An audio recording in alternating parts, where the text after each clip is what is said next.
Quickly, before I take another call, let's talk about, the Atiku camp. I'm sure that you're aware of the obedient movement. Are you people scared? Yes. You people, they shake, have you? They shake you. Between you and me, I'm terrified. Please don't tell anyone I said that. And I'm terrified not because I think Peter Obi can win. He's a brilliant administrator. He's a very, very fine gentleman. It's simply because of the nature of our first past the post politics.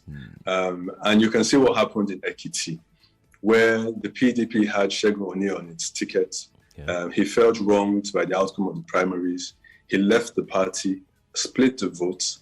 He actually polled higher than the PDP in that Ekiti governorship election. Right. But ultimately, the APC, who had performed badly for 4 years, won the election. Because we need to understand that when we go into an election, there's a ruling party and the ruling party votes. And there's the opposition and opposition party votes. And anytime you split opposition party votes, it favors the ruling party. Which is why you will see Festus Keyamo, spokesperson for Tinubu, come on air to start praising Obi. Because he wants to divide the opposition votes. Obi cannot win, but I don't think it'll be very difficult for my camp to win without Obi's support. We need a united opposition if we are going to defeat the incumbent APC. Elections are logistical issues, and just the timing, prevented a lot of people from being able to pick up, get registered. The timing will prevent a lot of people from picking up their PVCs. And you don't have a national spread. When you say logistical issue, can you break that down? What do you mean by that? No, I'm saying an election is an event made up of several logistical issues. INEC is very familiar with this. So on election day, you'll see that material is not coming because drivers are on strike or they've gone to the wrong location. You have to print ballot papers and this and that and that. So it's a logistical exercise.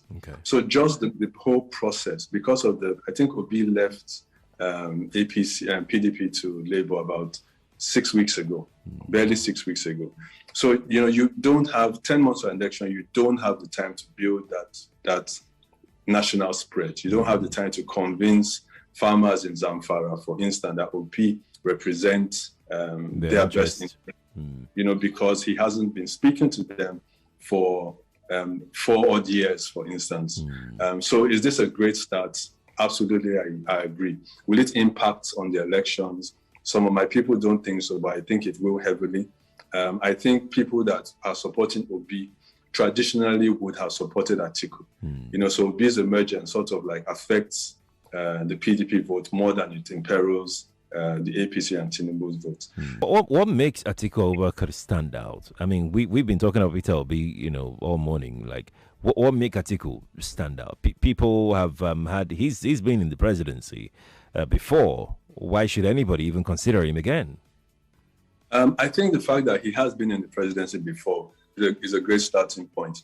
Nigeria's best economic period was the 16 years of PDP. If you zoom into those 16 years of PDP, our best economic period was 1999 to 2003, where Atiku was not only the chairman of the National Economic Council, he was the head of the Presidential Economic Management Team. And in 2002, I think, we recorded the highest levels of GDP growth we have ever recorded. It was 15.3% under his leadership.